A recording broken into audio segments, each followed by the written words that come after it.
Alright, good morning everyone. Not good morning, it is afternoon. So sorry. It is afternoon. Good afternoon everyone. Happy Friday.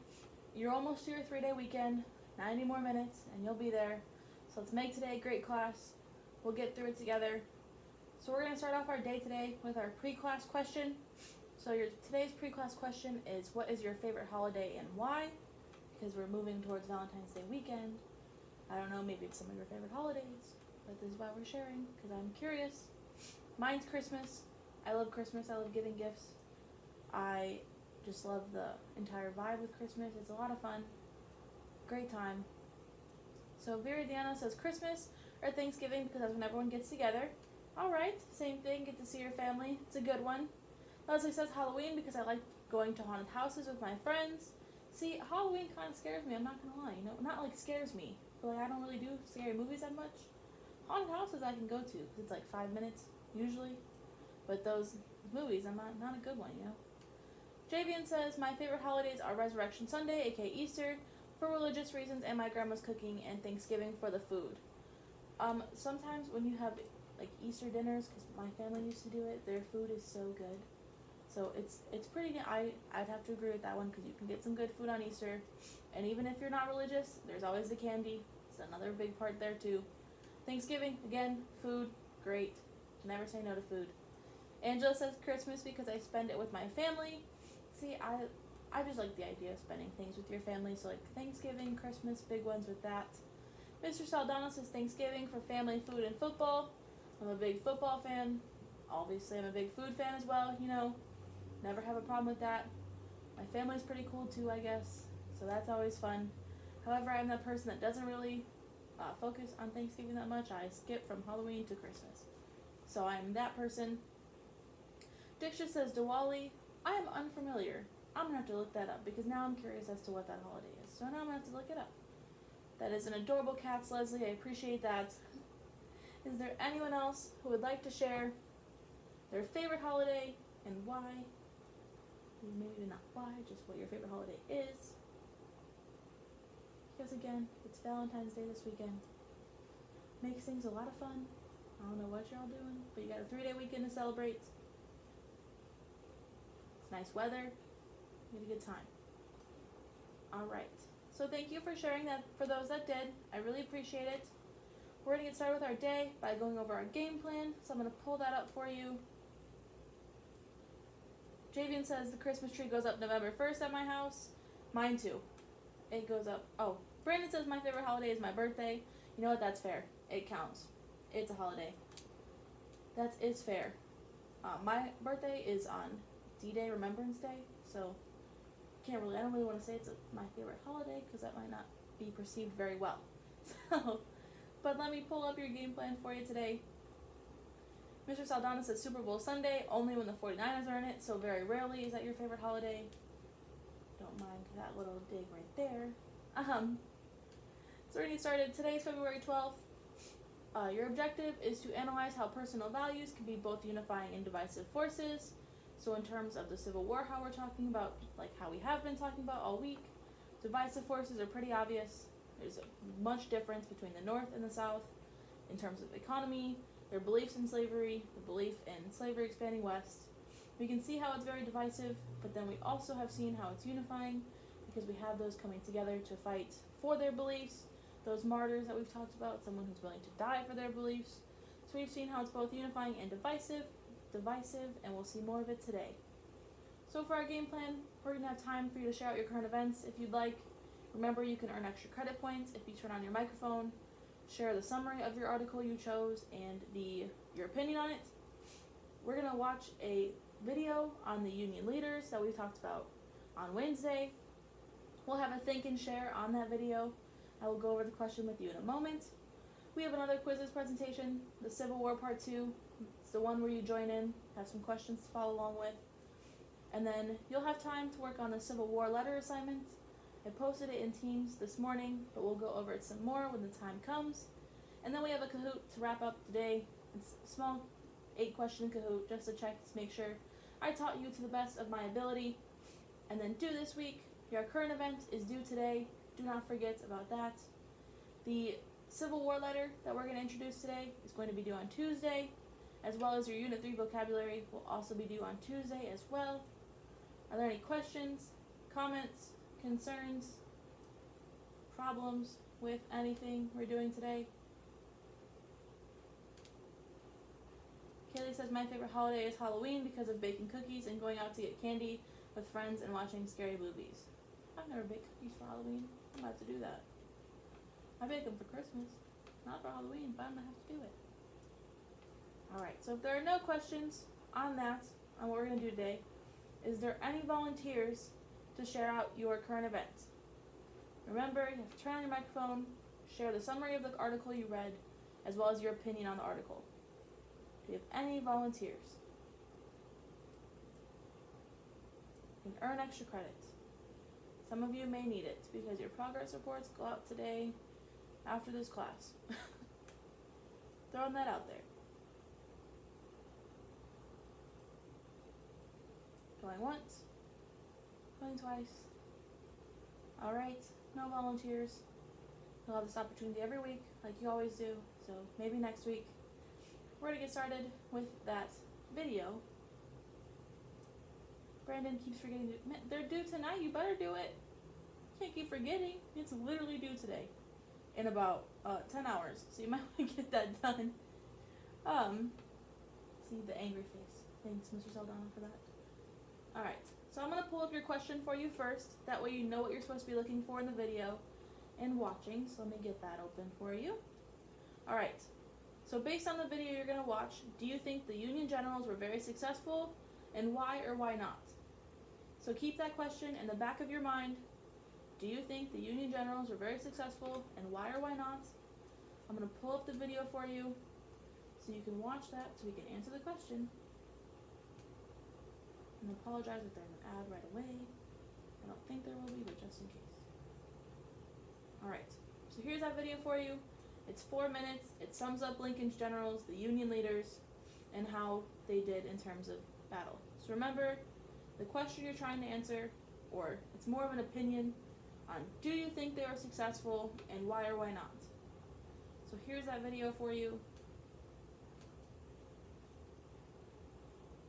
I told you there'd be an ad. Knew it. Because of this site. They had me paying $163 a month. Sorry about that. Okay, here you go. Throughout the course of the American Civil War, President Abraham Lincoln was both blessed and cursed by a variety of leaders that served under his command. But in the Eastern Theater of the war, at the beginning of the conflict, things didn't necessarily get off to a great start for him. This is all rooted in the Union defeat at the Battle of First Bull Run, where the Northern troops under the command of General Irvin McDowell were soundly defeated and routed all the way back to the capital city. This defeat, in part, gave rise to one of the most prominent leaders in the Union Army of the Potomac, General George B. McClellan, known as the Young Napoleon, or Little Mac, and a beloved nature by his men who had great affection for this general. In the summer of 1862, McClellan attempted to capture the Confederate capital of Richmond, Virginia, but there he was driven back. Later that summer, under the command of General John Pope, the Union Army suffered another major defeat, this time at Manassas once again, thus leading to the return of George McClellan as the commander of the Union Army. And in this capacity, he would take his army to Sharpsburg, Maryland, where they would engage in the deadliest fight, the deadliest day of the American Civil War, at the Battle of Antietam. Although this strategic victory gave Lincoln political leverage to release a preliminary version of his Emancipation Proclamation, he was nevertheless frustrated by McClellan's seemingly cautious nature. So once again, McClellan was out. And in came General Ambrose Burnside. Lincoln had high hopes for General Burnside, but he too met defeat at the Battle of Fredericksburg in December of 1862, as did his successor at the Battle of Chancellorsville in May 1863. Things were looking very bleak for the Union Army in the Eastern Theater. But things took a turn that summer when a Pennsylvanian by the name of General George Gordon Meade took command of the Union Army of the Potomac. And here at Gettysburg, in this farmhouse, He made one of the most important command decisions of his life that ultimately gave him a huge victory here on Northern soil. In the Western theater of the war, Union forces are meeting success, but they're meeting it a little bit earlier. And this is in large part due to the cunning leadership of General Ulysses S. Grant.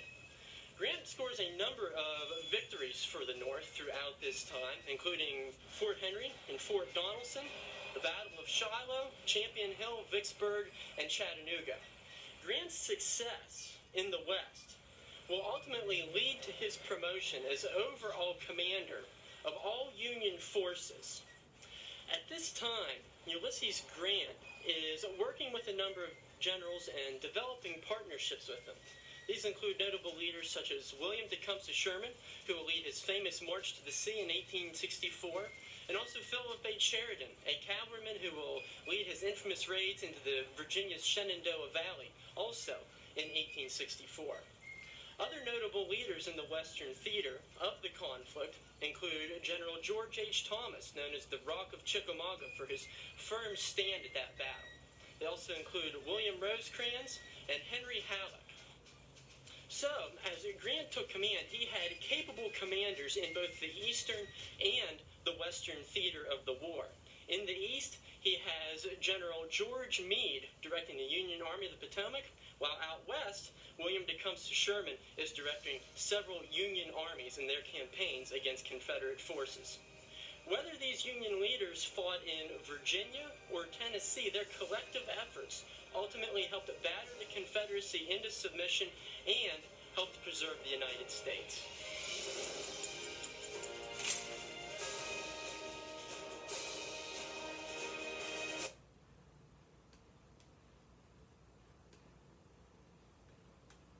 Alright, so let me pull up your question for you again.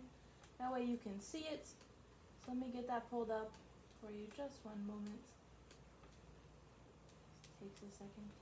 But the question was, based on what you just watched in the video, do you believe that the Union generals were very successful? Why or why not? We know they won the war, but were they successful all the time? How did they get about their days?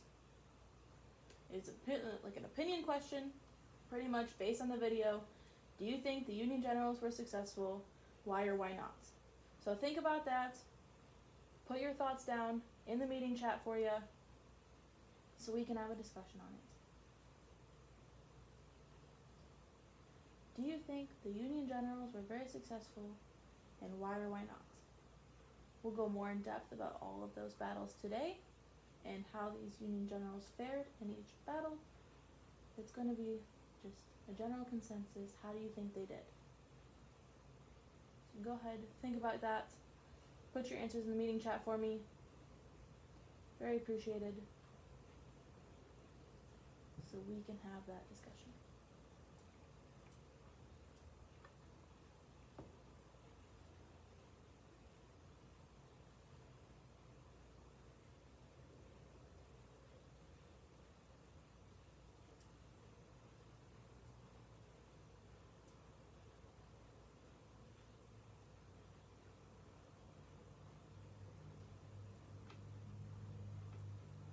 Take like another minute or two, get those responses in.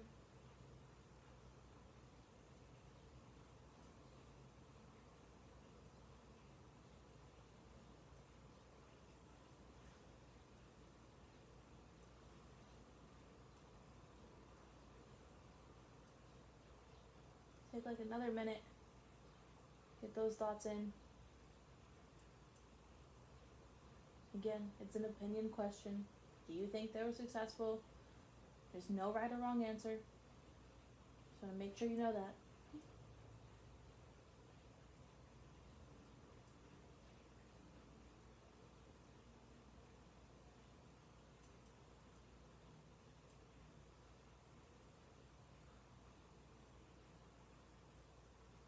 Take like 30 more seconds. Get those thoughts in. I'm going to take the question down so I can see what you're saying to me.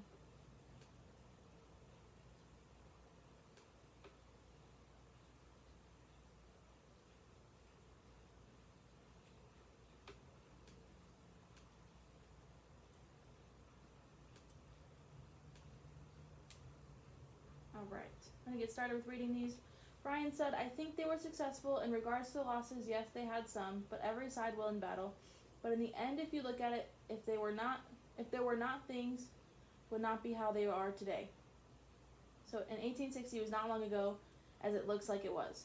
Yeah, it's not even a full 200 years. It's kind of sad to think about.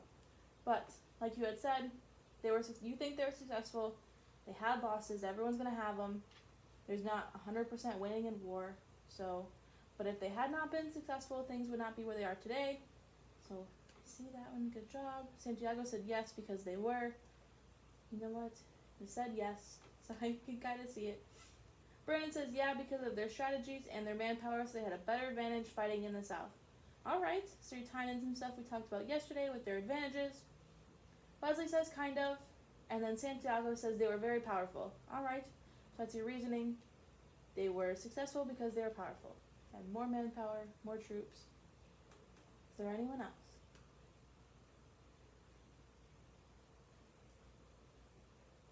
Alright, well thank you for sharing. For those that did, I really appreciate it. So we're going to get started with our presentation for today. It's on quizzes, so here's the link to join it right away. Remember, this is not optional. Your attendance is taken from your participation in the quiz or in the presentation. Brian says they also had better access to more resources, correct? With the, we talked about yesterday, the advantages of the North. They had more access to transportation with all their railroads and just roads in general, canals. They had more manufacturing companies and businesses that helped them out. So, Wednesday it was, we reviewed the advantages both the North and the South had, their disadvantages. We talked about the railroads, as well as why can I not remember? So we talked about their advantages, disadvantages, and then the first battle of the war, Fort Sumter, pretty much, the first shot fired. So again, click on that link right there, or you can go to joinmyquiz.com. But that link, it'll take you directly to it. We got some people joining. Take a couple minutes. Get joined in.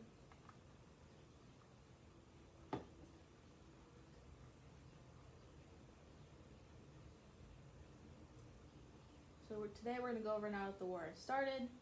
We're going to go in depth about those battles, how they affected each side.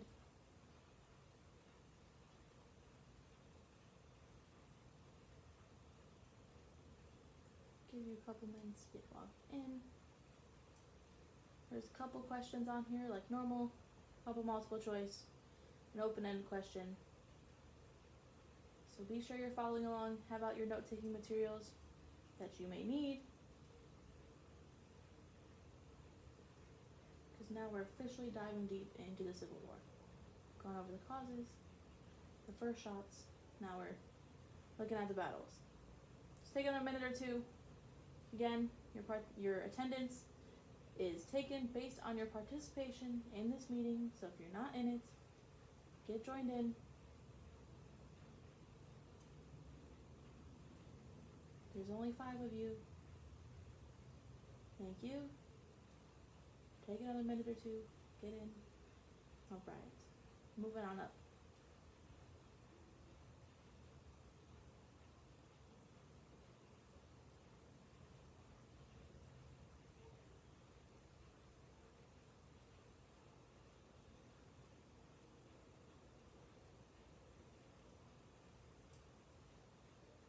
Got like 1 more minute to get joined in if you're not already in there.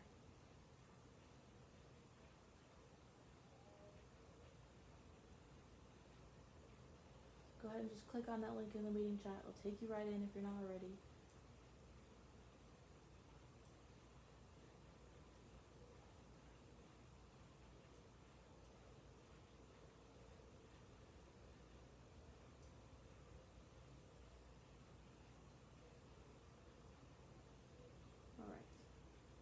I'm going to go ahead and get started. That link will take you in, so if you're not already in, it'll get you in there. So we're going to get started with our day. So we're looking at the Civil War.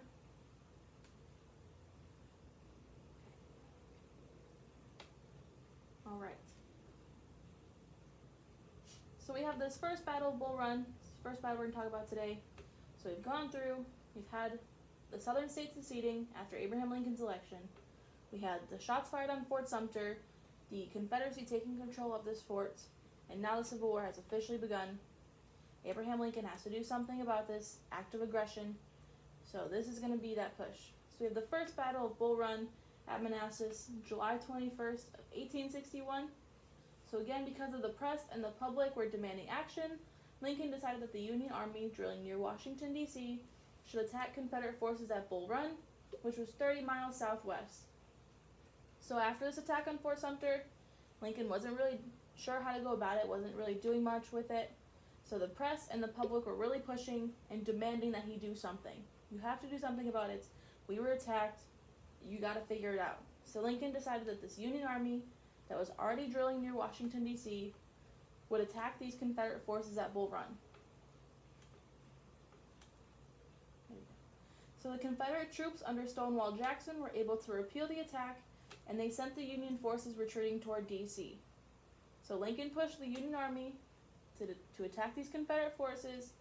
Stonewall Jackson was able to pretty much deny the attack, and he sent the Union forces retreating back towards D.C. This is going to be viewed as a win in the eyes of the Confederacy. You sent the Union troops back to where they came from, and you preserved you preserved Bull Run.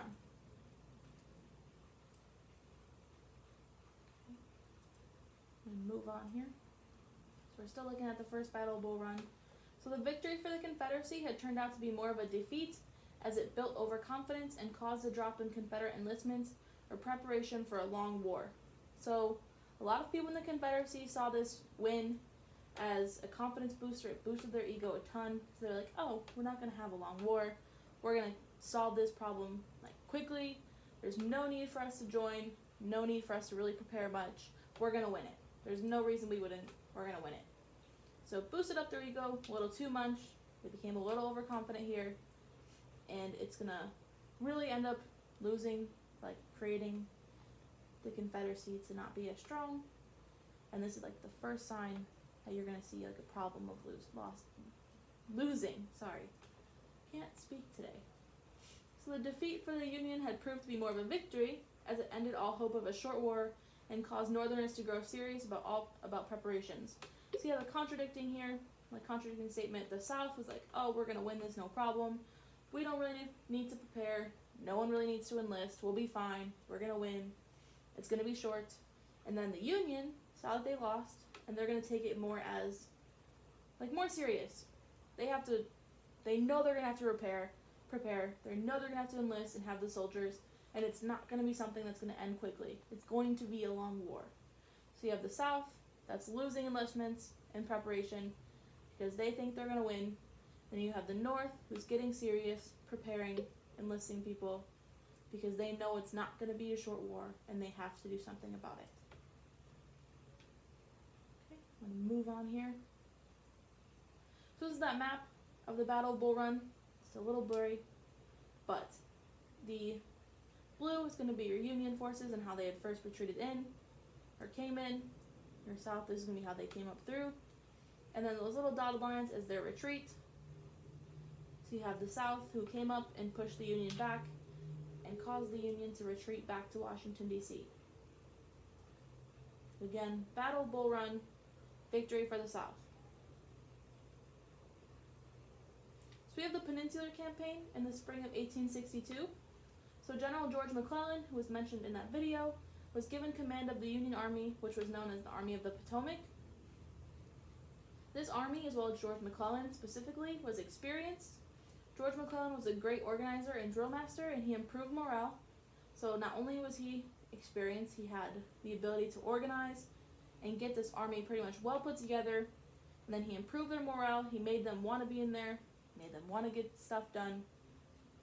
But the one bad thing about him was he was overly cautious and he was arrogant. So he was arrogant, he believed he was better than everybody else. He had no reason to really doubt that. And then overly cautious, it took a lot for him to want to be aggressive when it came to war, and it took a lot for him to move forward. So Lincoln had finally ordered him to advance on Richmond. So he was overly cautious. He didn't want to advance. He was just going to take it slowly, take it one step at a time. And finally, Abraham Lincoln had to step in and be like, you have to advance on Richmond. You have no other choice. You have to do it. So you would think because he's organized and he's really experienced, he would be ready to go, but he was a little cautious, wasn't too sure about it. So the president had to step in and order him to advance on Richmond, which was the Confederate capital at the time. Richmond, Virginia was the Confederate capital. So some more on that Peninsular Campaign. So McClellan's reinforcements were diverted to protect D.C. from Stonewall Jackson's army, and he stalled before reaching Virginia. So you had Abraham Lincoln push them to go towards Richmond, and then they actually had to divert and move around. They weren't able to go right to Richmond. They had to move and protect D.C., so they didn't even end up getting to Richmond. And then Jeb Stuart's Confederate cavalry rode around McClellan's army. So this Peninsular Campaign ended up failing. They were not able to get to Richmond. They had to protect D.C. from Confederate troops, and then you had another Confederate cavalry that essentially rode around your army and made you look silly. It's pretty much what that means. You were not able to move forward, and you're pretty much just stuck and had to stall. There's no way to go through with this campaign. Are there any questions on the Peninsular Campaign or on the first Battle of Bull Run? It's going to be the first early things you're going to see in the Civil War, first early battles. Okay, I'm going to move on here. There's a question for you. So who won that Battle of Bull Run? The North or the South?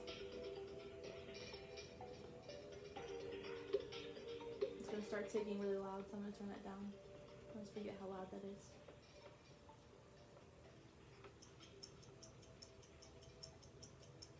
Get those answers in. Who won the Battle of Bull Run? The first Battle of Bull Run?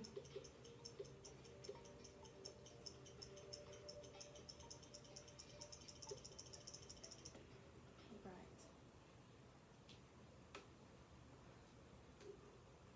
Oh, okay. It was the South. The South won the first Battle of Bull Run.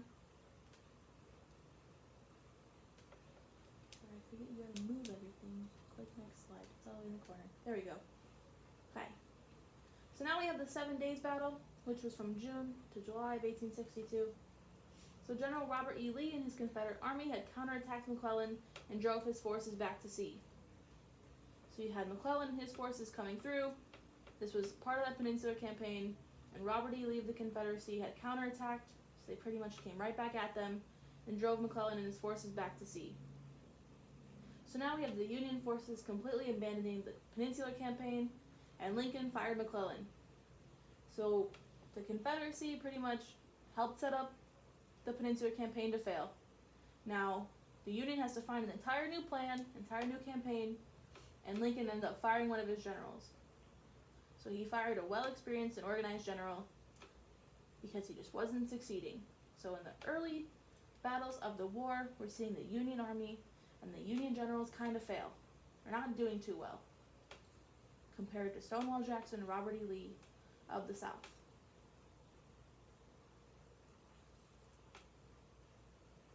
Alright, so now the North has a new plan. It's called the Anaconda Plan. This is their new strategy because they can't use the Peninsular Campaign anymore. So the idea of this was to suffocate the South by blockading its coasts. So if you remember, we talked about on Wednesday, the North had implemented the blockade on southern ports. That way they couldn't import or export any goods. So it was really detrimental to their economy. So the North wanted to keep continuing to do this. They blockaded the coast. They wanted to liberate the slaves and undermine the economic foundations of the South. So the Southern, if you remember we've talked about Monday, Tuesday, the South really focused on the agricultural aspect of their economy. They were a one-crop economy. They provided 80% of the world's cotton. So it was focused on cotton and plantations, right? But who ran these, who picked the cotton, who ran the plantations was their slaves. So the North wanted to liberate these slaves. That way these plantations wouldn't really work very well. They're not going to be successful, and they're going to be a detriment to the Southern's economy. So they're pretty much just trying to break that foundation of the economy in the South, which is the plantations and cotton. They also wanted to cut the Confederacy in half by seizing control of the Mississippi River.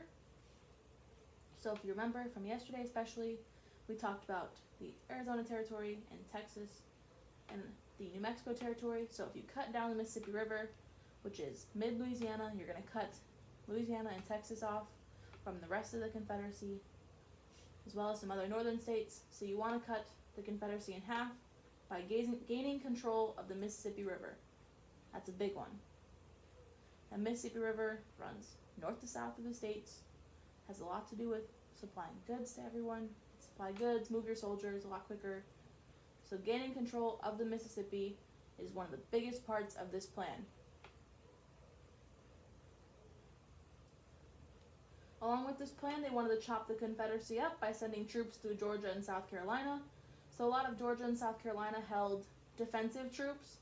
They were there in case the North, remember the North had to attack the South didn't have to attack the North. So the North had to move through the South.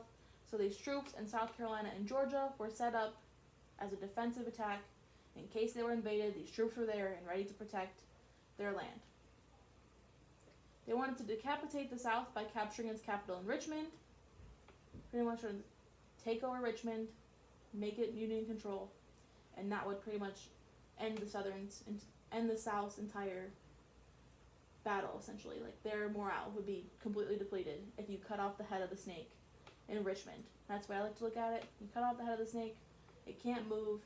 You're going to have this with decapitating Richmond or taking over Richmond. They wanted to engage the enemy's main strength at every opportunity and grind it into submission. So they wanted to be able, the North wanted to be able to take the South's main strengths every time they could and pretty much just diminish it. You take their main strengths each time and you're able to deplete it, they're not going to have much left to go through. So with each battle, you take their main strength, you get rid of it, you deplete it, grind it up. They're not going to have much left to come back with you with. There's not going to be a whole lot left to battle with. So mainly, they pretty much wanted to cut the Confederacy up, split it up, blockade their coasts, and then take their strengths and grind it up. Pretty much diminish every strength they have. This was the Anaconda Plan. It's a lot of information in one plan. Will it be successful? We're about to find out. So if you look at this map, it's the map of the Anaconda Plan, how it would work. So how I was talking about, South Carolina and Georgia had these, the troops set up. So this was their wall. This is the blue arrows, or how the Union troops would come in down the Mississippi River. If you look right here on the left-hand side, come down the Mississippi River, gain control of it. If you come down the coast right here, you'll be able to secure the southern coasts, blockade them as best as you can, head right into Richmond from DC. You just have that ability to pretty much have every aspect of the Anaconda Plan secured. Coasts, Mississippi River, Richmond. Okay, move on here.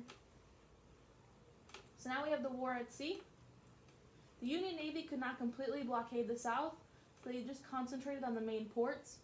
So there's ports that are busier than others, and these are the ones that the Union really focused on. Most foreign nations had honored the blockade. So if you remember yesterday from the Abraham Lincoln biography, it talks about that was one of Lincoln's goals, was to keep the foreign nations out of the Civil War. So most foreign nations had honored the Union's blockade of these southern ports. They didn't really interfere with it. They let it happen. And then the southern blockade runners had limited success slipping in and out.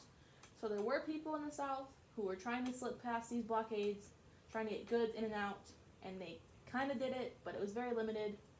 So they really struggled with getting goods exported and imported to the South. So this blockade was pretty successful in the eyes of the North, with the Navy especially. Move on here for you. So we're going to continue on with that war at sea.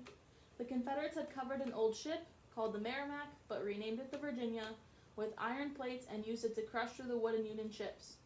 So you had the Union ships, the Union Navy, on the coastal lines, blocking these ports, and the Confederates had taken the Merrimack or the Virginia, covered it with iron plates, and pretty much just drove it through these wooden Union ships. That's literally, they would just drive right through the ship and crush it up. That was how they were able to win or defeat the Union ships at first. The only Union ironclad was called the Monitor, and it fought the Merrimack to a stalemate in 1862, but the two ships made little difference to the outcome of the war, and then all future warships would all be ironclads.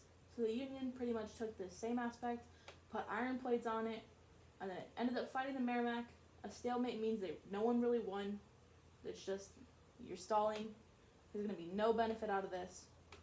So you see, the war at sea really didn't bring a difference to how the war would come out to be.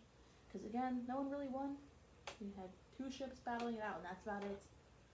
The only difference and the only effect of this war at sea from the Civil War was that now all future warships would be made to be ironclads because they are more stable, and as you can see, they're more successful in terms of war, especially at sea. And most future wars you're going to see are going to be at sea. A lot to do with it. Any questions on this? So the only outcome really that's going to come from the war at sea is that all future warships are going to be ironclads. Didn't really do much else for the Civil War. Alright. So the war in the East, the Union forces were able to capture New Orleans, which, if you're familiar with New Orleans, it is pretty much a port city. It is a port city in the Gulf of Mexico. It's connected to the Mississippi River. It connects the Mississippi to the Gulf. It's a really big trading port, still is today. So that's a really big deal for the Union. So again, this meant Union forces were taking control of the Mississippi River from both the north and the south. So this is part of their Anaconda Plan. They have succeeded in one part of the Anaconda Plan. They have taken control of the Mississippi River, which allows them to transport troops down south, goods down south, anything that may help them win the war.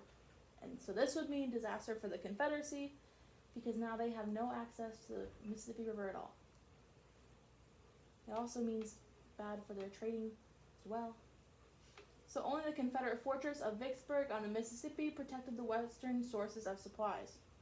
So they still have one little fortress or fort on the Mississippi River, but that's the only thing that's protecting their sources of supplies.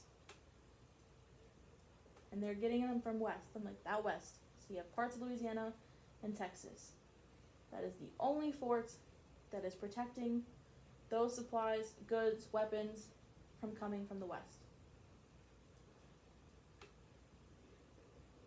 Okay. So again, Union forces are able to capture New Orleans, take control of the Mississippi. It's a big deal. So now the Confederacy institutes a draft in April of 1862. The catchphrase for this is from cradle till grave. So it was from ages 17 to 50. And sometimes you would see those younger than 17 being put into war. They were lied about their age. They were captured, anything of that nature. They were sometimes younger. So it would be like people your age were fighting the Civil War.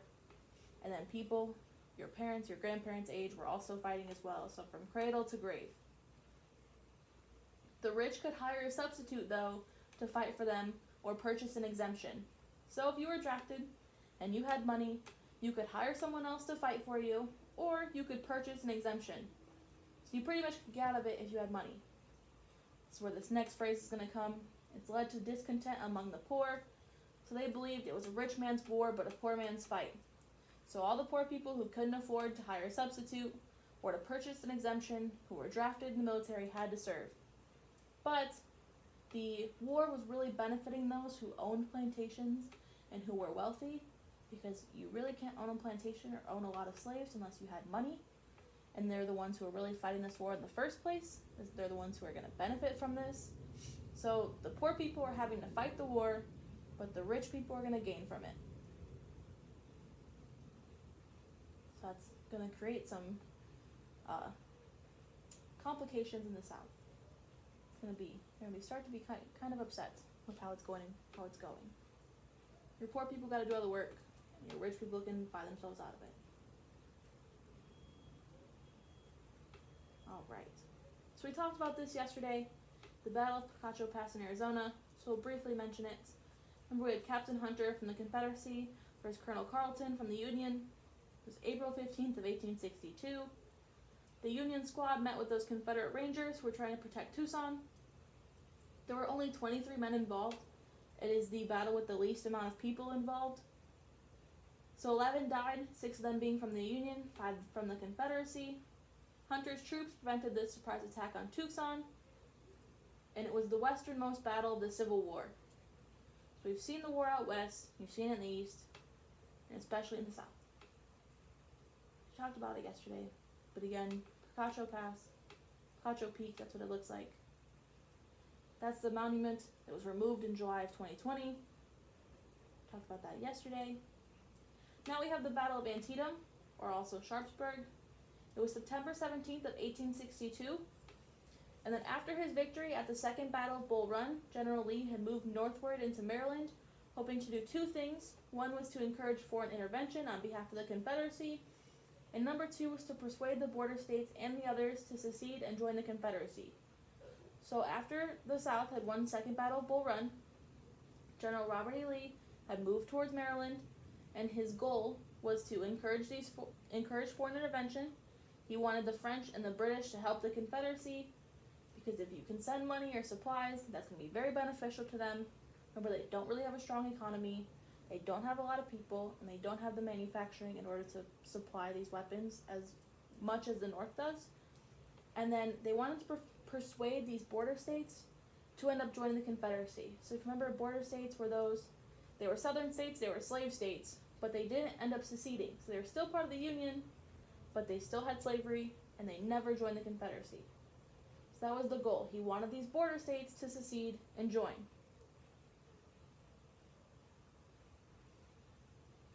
So his 2 goals here: encourage foreign intervention and persuade the border states to secede. Okay, I'll move on here. So George McClellan had been restored by Lincoln, because remember, he was fired earlier for not being aggressive enough. He had gotten hold of Lee's battle plan. So he succeeded in halting Lee's advance in the single bloodiest day of the war. So remember in the video, they mentioned it. The Battle of Antietam is the single bloodiest day of the war. You've seen the most casualties and the most, essentially, violence that any day in the Civil War. So Lee had retreated across the Potomac. So now we have the Union winning a battle. They pushed the South back over the river. McClellan was again fired by Lincoln for not pursuing Lee. So McClellan was rehired after being fired a first time. He got a hold of the enemy's battle plan. He succeeded in halting the enemy from moving forward, and then was fired again because he did not follow Lee and keep pursuing him and keep engaging in battle. So he's now fired twice by Abraham Lincoln. And then Britain and France did not begin support of the Confederacy. So Robert E. Lee's goal here of getting foreign support would not happen. It was gonna fail because Britain and France did not end up supporting them anyway. And then he wasn't even able to get any border states to secede either. So pretty much Robert E. Lee's plan failed because of George McClellan and the Union. That's the biggest thing to get from the Battle of Antietam, is probably that it was the single bloodiest day in the war, and that it was a Union victory. And it stopped foreign intervention and foreign support for the Confederacy. So now we have the Emancipation Proclamation.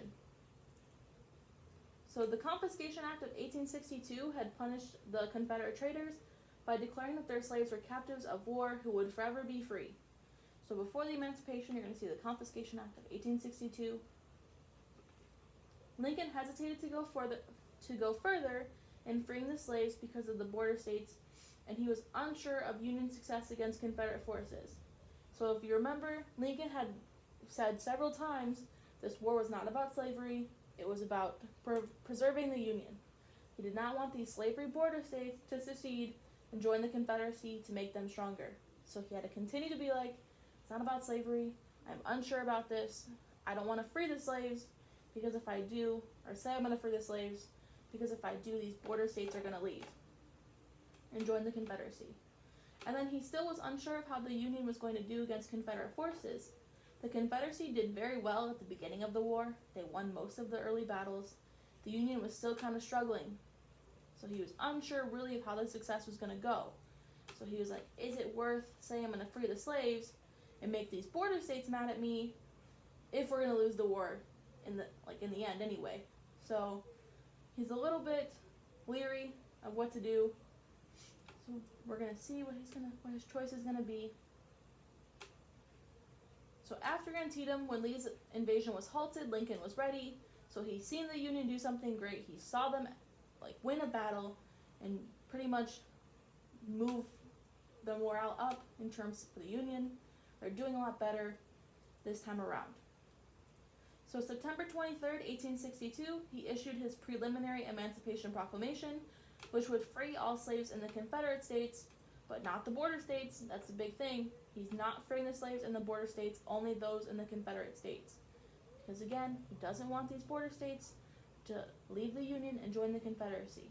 So it only matters to the Confederate States. And this was effective on January 1st of 1863. So Lincoln had now officially made the Civil War about the moral cause of ending slavery. So now it's not just about preserving the Union, it is now about ending slavery. So you have seen the reasoning behind the war switch up in 1863. So mid-war, we've seen it switch. Move on here. So we have the effects of the Emancipation Proclamation, because you can't issue something without it having some effects or results. So the key thing to get from the Emancipation Proclamation is that not a single slave was actually freed because of the proclamation. However, thousands of slaves, upon hearing of this proclamation, had ran away to the invading Union armies. So they're not essentially free, but they're going to hear about it, they're going to run away from their plantations, and they're going to join these invading Union armies. So they know they'd be safe with the Union armies. The Emancipation Proclamation did end up leading to the 13th Amendment, which abolished slavery in the United States in 1865, 8 months after the end of the war, and then also ended any chance of a negotiated settlement to end the war because the South could never agree to it. So there was no way so the Emancipation Proclamation never really freed the slaves. However, it led to that 13th Amendment that abolished slavery, and then it pretty much made any chance for the South to negotiate to getting slavery at the end of the war. So say they came to an agreement at the end, or they came to a treaty, and the South, if they would have been trying to argue, well, we can keep slavery here, here, and here, the Emancipation Proclamation put an end to it. There was going to be no way the South was going to be able to negotiate keeping slavery in the United States. Are there any questions on the Emancipation Proclamation? Again, biggest thing, it didn't actually free the slaves. It just led to the 13th Amendment a few years later, after the end of the war. So if you look at this map, it's a little blurry, but those with green, that's where your Emancipation Proclamation is going to matter. Those are the states that the slaves were freed. Your yellows are your unions, and then the oranges, these ones in the middle, Missouri, Kentucky, those are your border states. That's not going to free your slaves. It's just focused on those southern Confederate states. All right, I have a few questions for you. Oh, no, we're going to go through Gettysburg. My apologies. Gettysburg, July 1st through 3rd of 1863. We have General Robert E. Lee prepared to follow up his great victory at Chancellorsville by invading the North again, this time in Pennsylvania. So the Confederacy had won a battle at Chancellorsville, and now they're like, hey, we're doing great, we're going to invade the North again, going up to Pennsylvania. So Gettysburg is in Pennsylvania. He had hoped for a decisive blow that would increase the demands of the Northern public for peace and encourage foreign intervention. So he was hoping that they'd pretty much win Gettysburg by a blowout. There'd be no question, and that he was hoping that this would really get the foreign intervention this time. He would really get Britain and France to help him out if he won this war, or this battle. And he's also hoping that if he pretty much blows out the Northern troops, that the people of the North would want to call for peace and pretty much try and end the war early. Some more on Gettysburg here. So General George Meade was the new commander of the Army of the Potomac. now have a new Union general. He and 92,000 Union soldiers had faced Lee and his 76,000 near the small town of Gettysburg, Pennsylvania. So you see, the Union has much more troops for Gettysburg than the Confederacy. The battle would rage on for 3 days, and the outcome would be in doubt until the very end. So they really didn't know who was winning or who was going to win until the very last day, very last minute. Confederate General George Pickett had led a magnificent but futile charge that resulted in the defeat of Lee's forces and the victory of the Union. So General George Pickett had led this charge. It ended up defeating Lee's forces and pretty much just making Lee's plan fail yet again. He wasn't able to get foreign intervention. The Union now has a win, a big win under their belt, so why are they going to be pushing for peace? So yet again we see Lee's plans not really doing very well, kind of failing because of the Union victory. Every time he comes in with these big plans, the Union's going to be like, no, we're going to win this one, and pretty much switch up your plans on you. So this was from the Battle of Gettysburg. You could see the troops were a bit different. More killed, more wounded.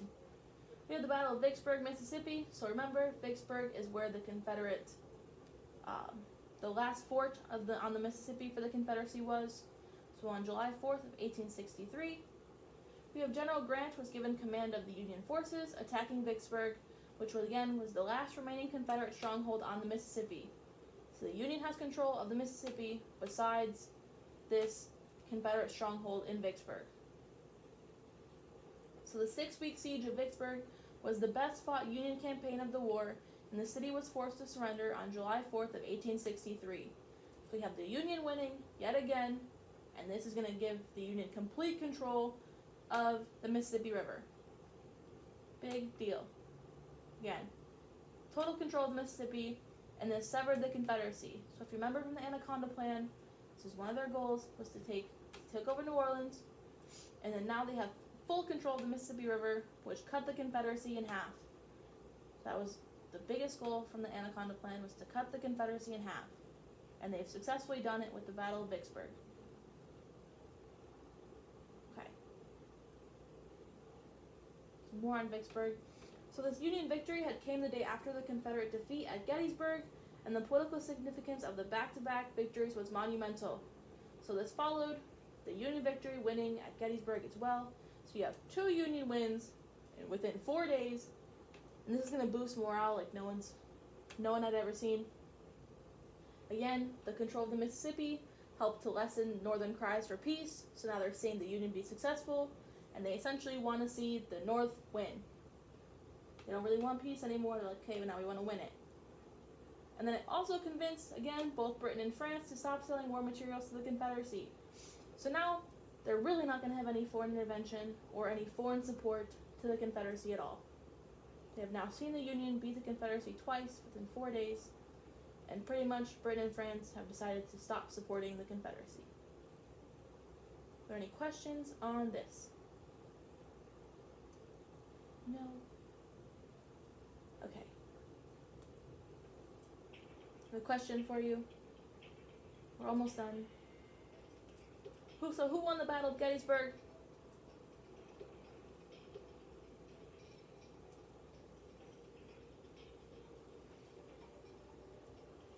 The North or the South, the Battle of Gettysburg?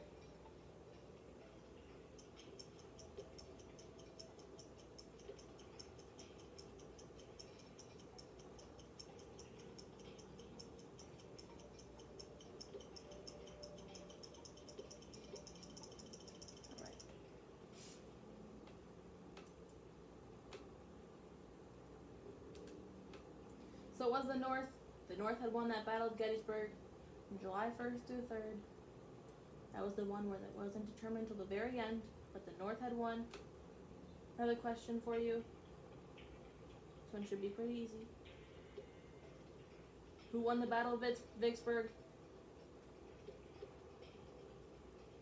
Again, fairly easy for you.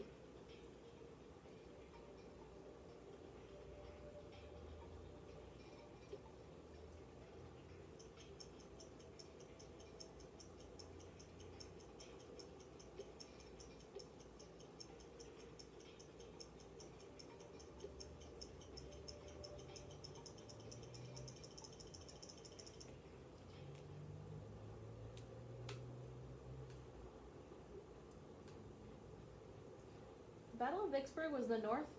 So remember, the Battle of Vicksburg followed right after the Battle of Gettysburg. So the North had won 2 battles back to back. They won Gettysburg and Vicksburg, all within 4 days. So Vicksburg gave the North complete control over the Mississippi River. So we have the Wilderness Campaign from May 4th to June 12th of 1864. So Grant was given command of the Army of the Potomac because he had fortitude to keep attacking despite the number of casualties he sustained. So he had that drive, that fortitude, the want to keep attacking, even though his troops were kind of being diminished. He had faced a bunch of casualties, but he was like, we still have that morale. We're still going to keep going for it. And his basic strategy was to attack the enemy's armies at the same time so they could not assist each other. So he pretty much, each side had multiple armies, right? So his mentality was to attack each army, all of them at the same time, so one can't come help the other, and it's pretty much just a one-on-one battle here. So with more than 100,000 men, he marched toward Richmond, because remember, they wanted to take control of Richmond to cut off the head of the Confederacy. In a series of battles in the Virginia Wilderness, the Bloody Angle, and the Hell's Half Acre, Grant suffered about 50,000 casualties, so he lost half of his men marching toward Richmond in the Virginia Wilderness. That's why it's known as the Wilderness Campaign. Okay? So we have Cold Harbor, June 3rd of 1864. Grant ordered a frontal assault on Lee's impregnable position of Cold Harbor, and Union soldiers advanced to certain death. So Grant was finally forced to withdraw from the battle, giving Lee his last victory of the war. So pretty much Grant had to withdraw. There was going to be no way to win it here. His soldiers had pretty much faced certain death. So again, there's going to be no way they're going to win. And this is going to be Robert E. Lee's last victory of the Civil War. The public opinion was highly against Grant's style, so no one really liked how he did anything, or about especially how he was in terms of war. So he was not very liked. But his strategy of trading 2 men for 1 was effective and eventually ending the war. So his mentality was, I'll let 2 men die if I can keep one of them. Or I'll let my men die if it means we can restore the Union and win this war and bring back the Confederacy. So this is the strategy that's going to help the Union win the war. Move on here. This is the last question. So after what we talked about today, like now, who do you think has the advantage in the war at this time and why? So go ahead and get that answer in. Who do you think has the advantage in the war based on what we talked about today and why?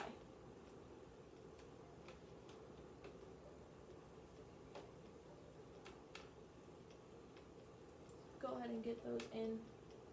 This is the last slide for this. Ryan says, I still say the North because they still have more resources, people, and everything. Alright. They're doing pretty successful in terms of battles at the later end. Who else?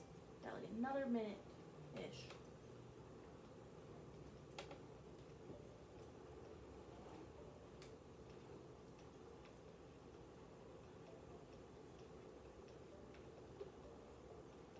Diksha says North because more facilities.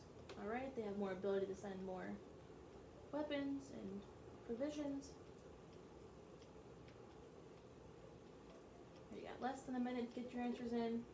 Santiago says none of them because nowadays there's no conflict against them. Javian says the North, after taking over the Mississippi, they had pretty much won. Right, that's fair. They pretty much cut off the South. Brandon says the South because at first they were gaining the victories. So yeah, the South was very successful at the beginning of the war, and even still quite to the middle. Their last win was in 1864. Remember, the war ends in 1865. So they're doing pretty good up until the end. Leslie says the South because they started better. Alright, they have that morale behind them. You're just going to start off strong. You hope they stay strong and end off strong. Like 10 seconds, getting the last more in there. Anyone?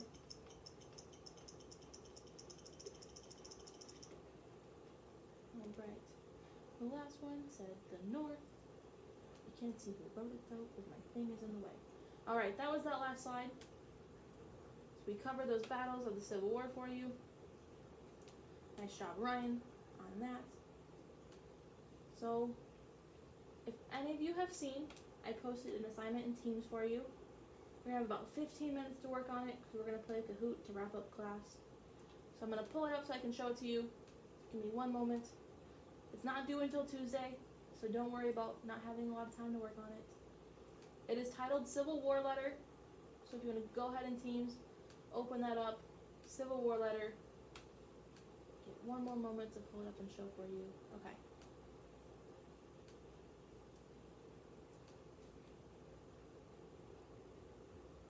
There we go. So this is what it looks like. You're going to read the letter that's below, and you're going to write the response as the wife of the soldier who wrote you this letter. So pretty much you want to put what you'd want to say to them, how you feel about it, and just, it should be about 7 to 8 sentences long, about a paragraph. So you're going to read the letter. It's from a soldier that was involved in the Civil War. It's not very long. And then you're going to write a 7 to 8 sentence response about how you feel about it and what you would want to say to someone if you were in that perspective. So if you were there, what would you say? And then it later says that soldier, Sullivan, was killed in that first battle, Bull Run, that we talked about at the start of the presentation. So you're going to read it, and then you're going to know what happened to him. So how would you feel if you read this letter knowing he was going into battle in the Civil War? So make sure your response is about a paragraph long. It's not due until Tuesday, but take until 2:15 to work on that. You should at least be able to get the letter read and maybe started. So I'm going to go ahead and put that in the meeting chat for you. Take until 2:15. Start working on that. Make use of your time. I'm going to go ahead and put that in the meeting chat for you. So get to work. Should be able to get most of it done.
Alright, so it's like 2:14, almost 2:15. So we're gonna wrap up our day by playing a Kahoot. It's a short little 8-question Kahoot. So if you wanna go ahead and get logged in, oh, just kidding, I messed up the game thing. So let me bring that back, because it's gonna change the code. So one moment, because I messed it up. Okay, so we have a new game code. So again, Kahoot.it, the game code is 4398577. So focus on the second one I sent, not the first one. We don't worry about that. Can I delete it? Oh, I can delete it. Okay. We're learning new things today. So, game code 4398577. So go ahead, open up your browser, go to kahoot.it, kahoot.it, and then your game code is going to be 4398577. I'm going to share it on the screen with you so you can see it. Thank you, Diksha. Get some other people logged in. Now I'm self-conscious every time I drink water. Just point it out. Right, I got a couple, made a couple more. Again, it's 8 questions, just to wrap up what we talked about today.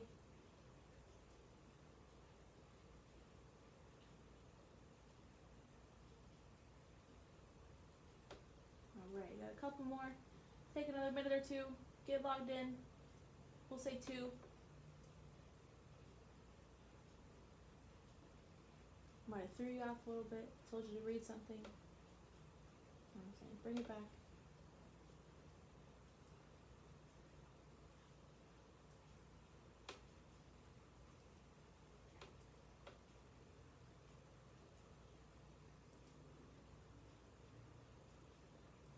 Thank you, Mr. Saldana. Get joined in ASAP. Class is almost over. You're almost through your 3-day weekend. You play this, we're done.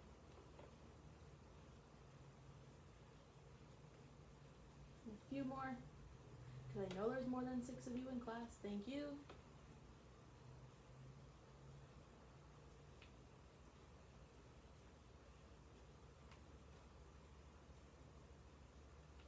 Alright, take like another minute, get logged on. I'm going to start without you. You don't have the ability to say you won Kahoot. It's always a nice little flex. You can always be like, I won the Kahoot today. If you're in person, I bribe you with like candy or something. But I can't do that. I can just offer you a nice congratulations. So take another minute.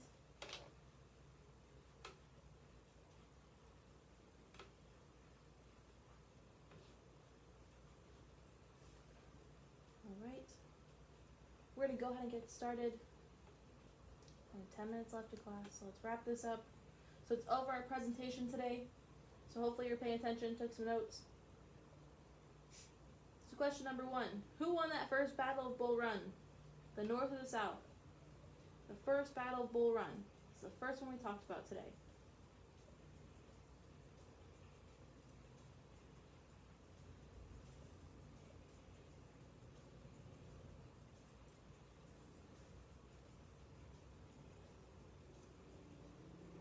Alright, good job. The South won the first battle of Bull Run.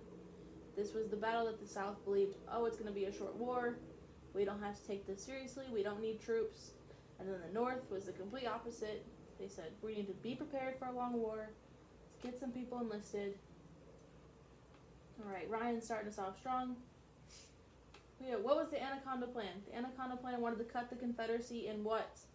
1/4, 3/4, 1/2. But the Anaconda Plan didn't want to cut the Confederacy at all. So what was the goal of the Anaconda Plan?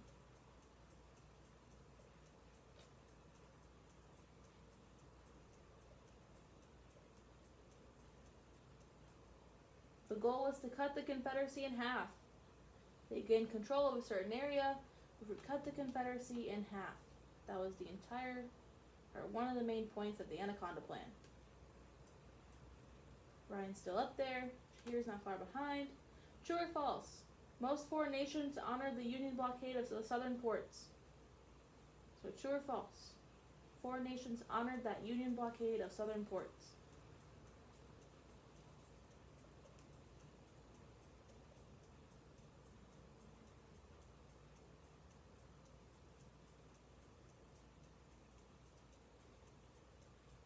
It is true. Most foreign nations honored this blockade. Britain and France pretty much kind of stayed out of it, and that was the whole goal of the Union. They wanted to keep foreign nations out. So Ryan's still up there. Shahir's still not far behind. So what did the Union forces take control of after they took New Orleans?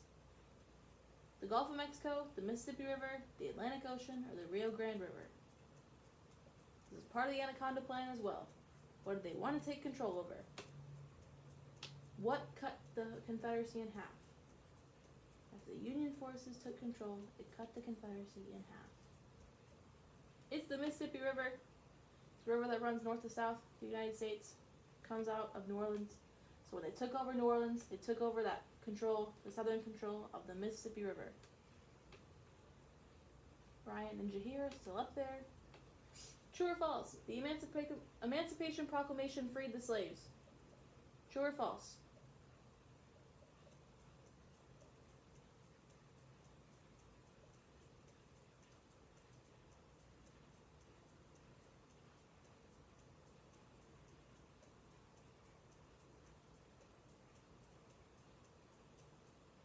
It is false. The Emancipation Proclamation said that all slaves were free in the Confederacy. However, it didn't exactly fully free the slaves. It more just caused slaves to run away. And then it also led towards the 13th Amendment in 1865. Ryan and Leslie, moving on up. Which battle convinced both the British and France to stop selling war materials to the Confederacy? This one's hard. Gettysburg, First Battle of Bull Run, Vicksburg, or the Second Battle of Bull Run? So which one convinced the British and the French to stop selling war materials to the Confederacy?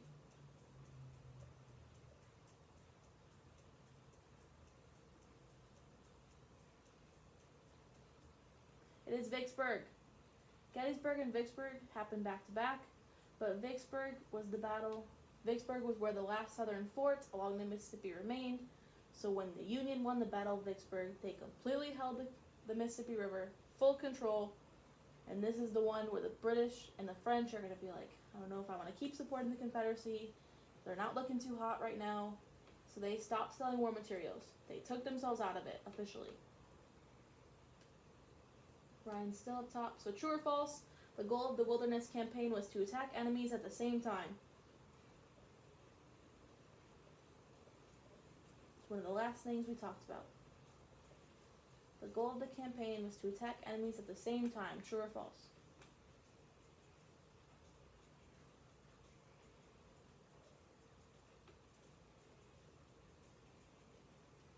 It is true.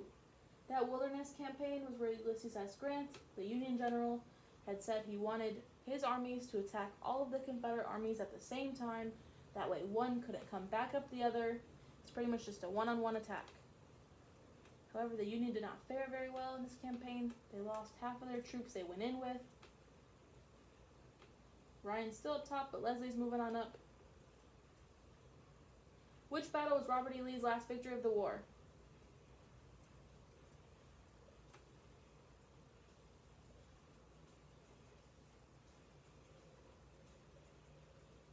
Robert E. Lee's last victory of the war. Gettysburg, Wilderness Campaign, or Cold Harbor?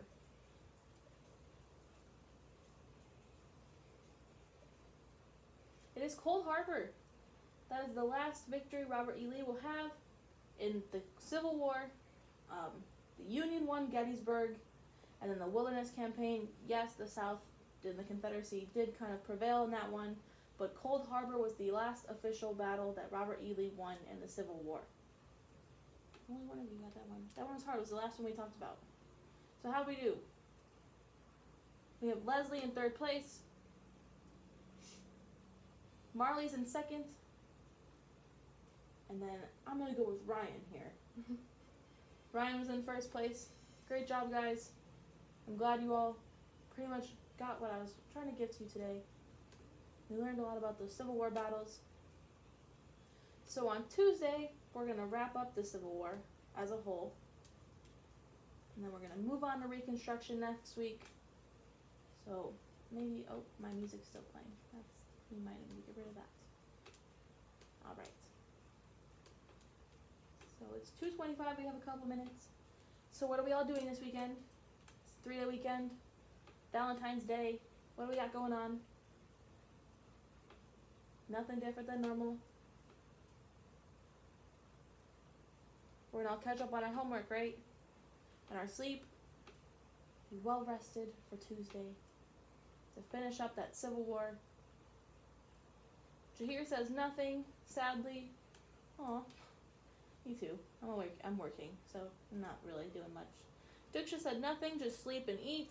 Sounds like a good weekend to me. Ryan said thank you. My partner and I sent each other gifts. I'm excited to see what they got me. That's so nice. I'm excited for you. We'll see what you get. You'll have to let me know on Monday, because now I'm curious. You told me about it.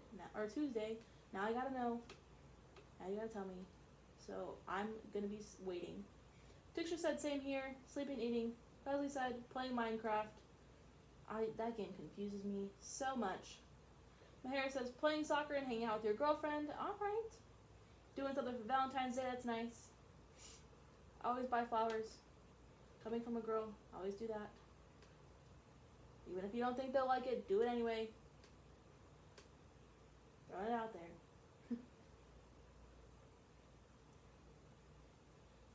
Santiago, that's rude. Let him flex. You got a girlfriend. Don't have to be rude. How do we know you ain't got a girlfriend?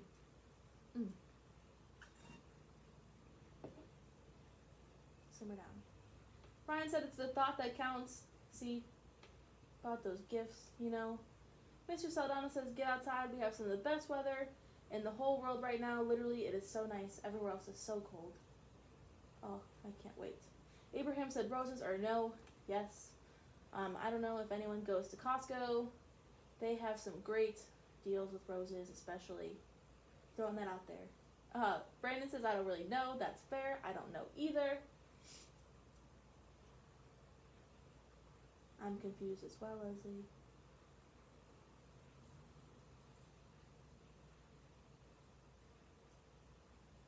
Alright. So, that's the end of class. Y'all have to have a great weekend for me. Enjoy your day. Enjoy your night. Enjoy that 3-day weekend.